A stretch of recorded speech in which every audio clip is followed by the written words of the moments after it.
Hello, everybody. My name is Doug Fisher, and I'm a dietetic intern. And along with my fellow dietetic intern, Jessica Allen, we will be talking with you a little bit about fermentation today. Jessica will start out by talking about what fermentation is, then she'll get into a little bit of the history behind fermentation before talking about the benefits of fermented foods. Then I'll review the necessary equipment for fermenting your favorite foods, as well as some of the food safety considerations that you should be aware of. And then we'll get into the actual fermentation process and wrap everything together with a review at the end. So what is fermentation? Fermentation, also called lactobacillus fermentation or lactofermentation, is simply defined as the conversion of raw foods into fermented preserved foods by microorganisms. What's happening during the fermentation? With fermentation, there are three main phases. Phase 1 is the creation of the acidic environment. This is when microbes set in and kill off the bad bacteria. Lasts approximately 24 hours. Phase 2 is the proliferation phase.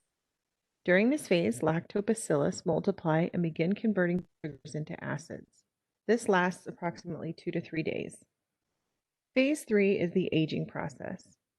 This is where fermented foods are developing more acids. This can last between 4 to 28 days, depending on what you are fermenting and you want the flavors to develop. The longer you let the food ferment, the stronger the fermented flavors will be. So keep that in mind when fermenting foods and trying something new. If the flavor is not strong enough, let it go longer. And if the flavor is too strong, don't let it ferment as long before you eat it. This is important to understand so that when you are able to identify when things go wrong in your own fermenting process, because inevitably some ferments go awry. The history of fermentation is a long history. Fermentation started before recorded history. Centuries ago, yeast fermentation was used for wine and unleavened bread. Around the same time, nomad people noticed that milk would change to solid cheese or semi-solid yogurt under certain conditions. In Asia, soy and milk products were fermented. Later on, pickles, vinegars, and sour wines were used, especially for food preservation. In the 1800s, Germans began using yeast to ferment beer. For centuries, people have been making alcoholic beverages by using yeast to ferment fruit juices. In the 1850s, there was a problem of wine spoiling, so Louis Pasteur realized that certain bacteria in wine were also fermenting and spoiling the wine. His solution was to heat the wine and kill the bacteria before the yeast were added. This pasteurization process is still used today. Fermentation is now used in so many applications, from food preservation, vitamin and antibiotic production. So you might ask yourself, what are the benefits of using fermented foods? Well, for one, fermentation creates compelling flavors. Incorporating fermented food into your meal is a great way to add flavor without adding extra salt or extra sugars. There are also numerous health benefits that you can get from eating fermented foods. Some of them are a boost in your immune system. Probiotics from fermented foods help maintain the healthy balance of bacteria in your gut, strengthening your immunity.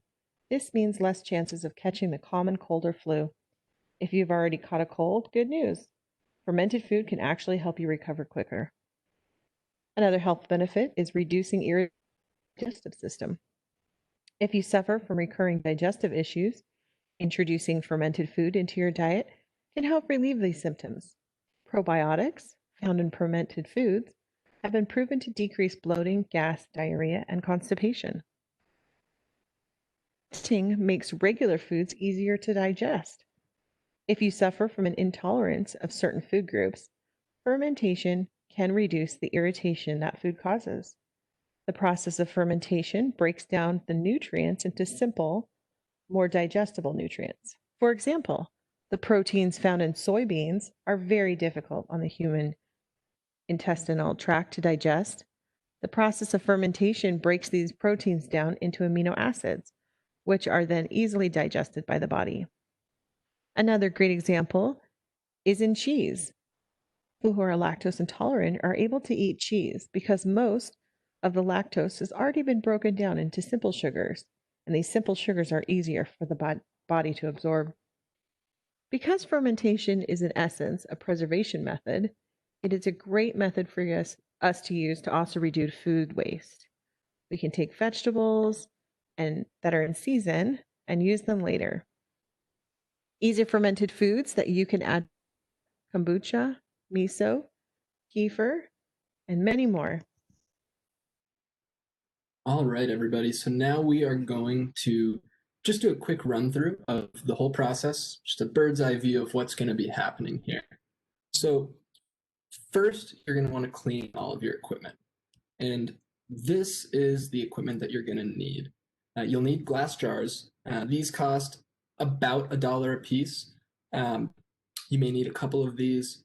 You do need a food scale, and that's going to run anywhere from $10 to $15. You can pick that up at Amazon or Walmart or Target. You'll also need some vegetables, and that's going to range from $1 to $5, depending on what vegetables you want to ferment. You will need salt, water, and a Ziploc bag. These are things that most people have in their house, so you may not need to buy them. But one thing to note about the salt is that you do want to use a sea salt. If you use iodized salt, that's the common table salt that people use in America, the iodine in that salt can actually inhibit the growth of those good bacteria in the ferment. So you want to make sure to use a natural salt that doesn't have any iodine or caking agents in it. You can just buy a sea salt, and that will be a good salt to use. Water, you can get that water from your sink at home, and a Ziploc bag, just a sandwich size, nothing too heavy duty or too big. So after you gather your equipment, you'll want to wash your hands and your vegetables. This is, again, good practice to do anytime you're cooking with vegetables. Then you want to create the brine, and we'll go over how to create that brine in a little bit. You'll want to submerge the vegetables in the brine, then place the fermentation weight in the jar to keep the vegetables submerged. That fermentation weight is going to be that Ziploc bag filled with a little bit of water. Then you're done. You just let it sit at 60 to 75 degrees Fahrenheit for at least 4 days. You can let it go longer if you like a little more of an acidic or funky taste. And you'll want to check for spoilage daily just to kind of monitor the progress of the ferment. And then once that ferment is at a stage that you like it, you can put it in your fridge for up to months and it'll stay preserved. So next, I'd like to talk about a topic that I think is incredibly important to understand. We're talking about fermentation, and that's food safety. I'd like to preface this slide by saying that fermentation is perfectly safe if done correctly. This is a food preservation technique that's been in use safely for thousands of years. When we're fermenting foods, in our case vegetables, the food is being broken down. You can think about this as being eaten and digested by the microorganisms like bacteria that are found in the ferment. By controlling the environment with the salt brine and storage temperature, we control which microorganisms get to break down or eat the sugars and starches in the vegetables. Bacteria like lactobacillus are friendly and produce compounds that benefit us and taste good. This bacteria will thrive during the fermentation process, and that makes it really difficult for harmful bacteria to compete and survive in that environment. If the salt brine isn't strong enough, or the vegetables aren't submerged all the way, it leaves room for bacteria like Listeria monocytogenes, which can cause listeriosis, and Clostridium botulinum, which can cause botulism, to grow in your ferment. These bacteria can cause mild to potentially life-threatening illness, so be sure to follow these steps precisely when you're preparing your ferment. You'll want to start out by cleaning all of your equipment, washing your hands, and washing the vegetables you'll be using well. And this is a good practice anytime you're preparing food, but I think especially important when we're talking about fermentation or other food preservation techniques. You do want to use a food scale. This tool is essential for ensuring that the salt brine is strong enough to prevent the growth of harmful microorganisms. And we have a formula here to make sure that the salt brine we use is strong enough. And that's going to be the weight of the vegetables and the water that you're using in your brine in grams. We'll multiply that number by 0.025, and that will give you the amount of salt you need in grams to achieve a 2.5% salt brine concentration. And that 2.5% concentration brine is a concentration we'll want to ferment vegetables. Depending on what you're fermenting, that may vary a little bit. I believe if you're fermenting meat, you want to increase that salt brine percentage all the way up to 14%. But for our purposes, we're looking for that 2.5% concentration, and this formula will get you that. You'll want to check your ferment daily for spoilage. Now remember, you're storing this ferment at the right temperature. That's 60 to 75 degrees Fahrenheit. If you store your ferment closer to 60 degrees Fahrenheit, that will slow down how quickly the bacteria break down the sugars and starches in the vegetables. If you store your ferment closer to 75 degrees Fahrenheit, that will cause that fermentation process to go a lot faster. You don't want to store your ferment above 75 degrees Fahrenheit because that just makes spoilage much more likely. Now, as you're checking your ferment for spoilage, you may notice some common yeast. That looks like this. It's a thin film, no discoloration, and that's not harmful. That's okay to eat, but if you do see any fuzz on that or discoloration, you'll want to pitch it. Likewise, cloudiness, as you see here in this jar of fermenting cucumbers, making pickles here, there's a little bit of cloudiness. That's okay. That's just that friendly lactobacillus suspended in that brine. But if you see any color develop, you'll want to pitch it. And if you keep fermenting, at some point you will inevitably encounter this mold. It may look like a discolored patch on the surface of the ferment, or it could be fuzzy. Mold comes in a variety of colors, but discoloration or fuzziness are a good indication that there's been some mold development. At this point, you'll just want to throw that batch away. It's not enough to just scoop that mold off of the top of the ferment. If you see that mold on the top of the ferment, that entire batch has been contaminated, and you'll just want to pitch it. But once your ferment has gone long enough and the flavor is where you like it, you can just move that jar right into the refrigerator, and it will store and be preserved for months. So the fermentation will actually continue, but because you moved it into that lower temperature, you've reduced the temperature quite a bit, it slows that fermentation process down to nearly a standstill. So fermentation preserves foods by making them acidic, kind of like pickling. For those of you that are interested, we're looking for a pH of 4.6 or lower to ensure safe preservation. This is not something that you need to check if you've controlled for salt concentration in the brine. Keep the vegetables submerged and store it between 60 and 75 degrees Fahrenheit. But for those of you that are interested in monitoring this as you let your vegetables ferment, you can buy 100 or more pH test strips on Amazon for less than $10. If you have any concerns about food safety, this is a good strategy to lay those concerns to rest. All right, let's get fermenting. All right, so we're ready to ferment. We've gathered all of our equipment here. I'm going to be using these 3 jars to ferment with. I've already run these through the dishwasher, so they're clean and all ready to go. We've got our plastic bags here. We're going to use this as our fermentation weight. Just put a little bit of water in that. I have a food scale here, and this is an essential tool for making sure that we get our brine concentration correct.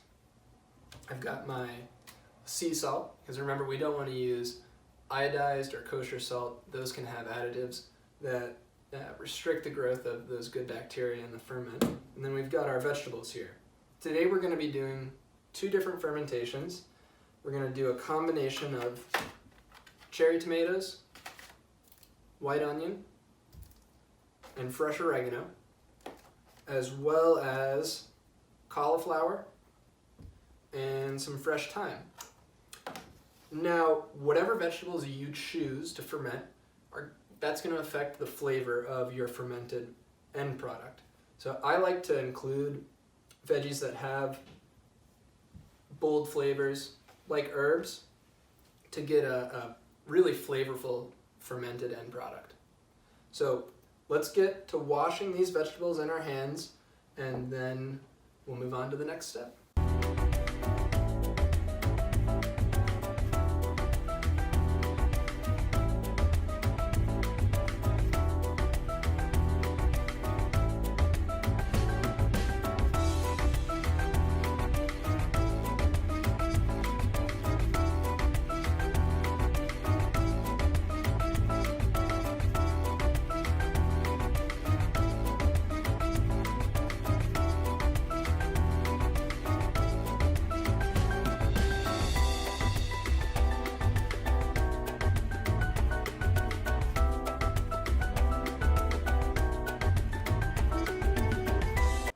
So now that we've washed and prepped our vegetables, we're ready to make the brine.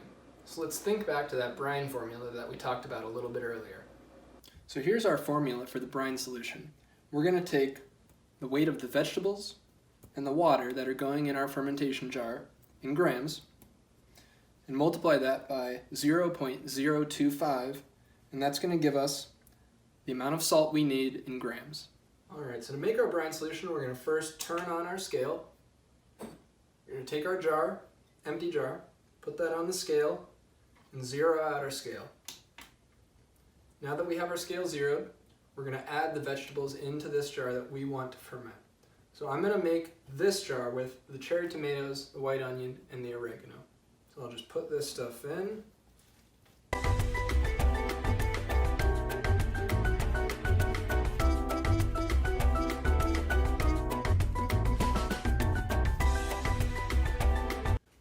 So you'll notice here that I stopped filling this with vegetables when I got to 1.5 inches or 2 inches to the top.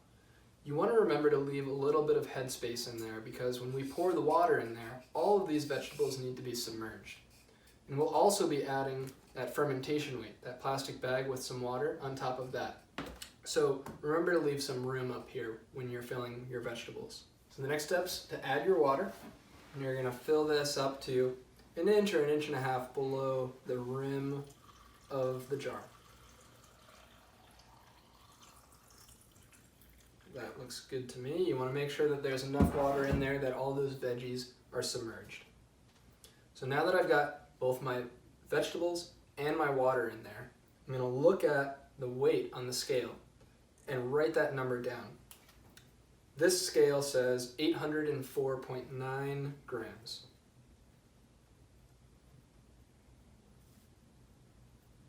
Next, I'm going to multiply that number by 0.025.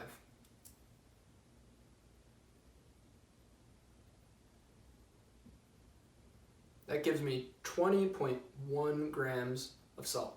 I'm going to write that number down here.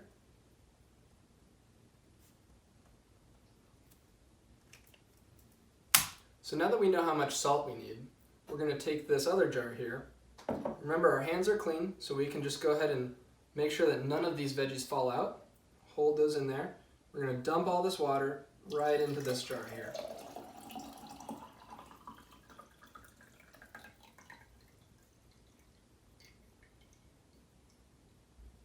Okay. So now that we have our water, I'm going to go ahead and put this back on the scale, zero out the scale, and add my 20.1 grams of salt.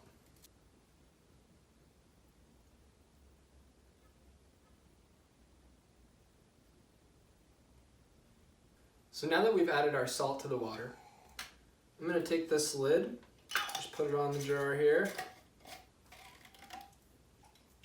and start shaking this up so that all of that salt dissolves in the water.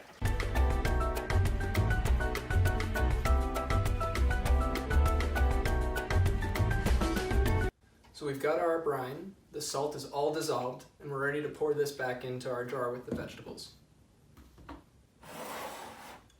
So the nice thing about using a scale to prepare your brine is that you get exactly the right amount of brine.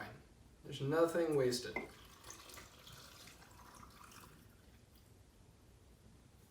All right. Now let's do the cauliflower.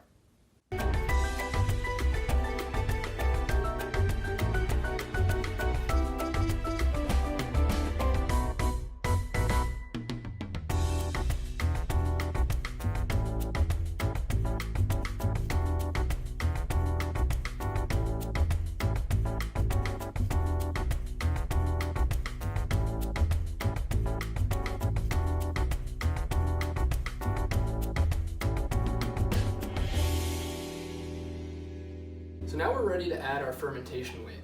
We've got our vegetables, they're sitting in the brine. We calculated out our brine, it's at a 2.5% salt concentration. And now we're gonna take a plastic bag and fill it with a little bit of water.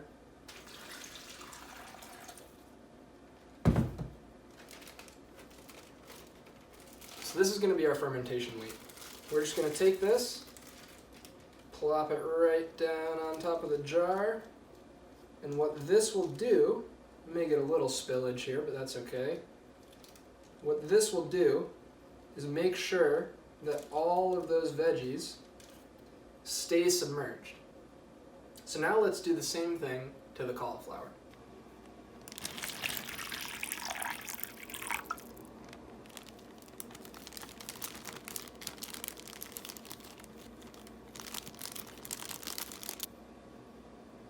So we're done with the hard part. All that's left is to store these in an environment that's 60 to 75 degrees Fahrenheit for at least 4 days.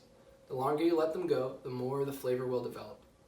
I'll probably let these go for around a week to get that bold flavor that I'm looking for. And then after they've fermented for that week, I'll take them out, get rid of this fermentation weight, put the lid back on the jar, and store them in my fridge for up to months.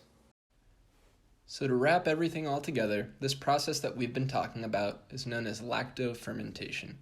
And that's the use of microorganisms like bacteria to convert the sugars and starches found in vegetables into lactic acids that preserve that vegetable. This is a technique that's been in use for over thousands of years, and it's been in use safely. There's just a specific procedure that you need to follow when you are fermenting foods.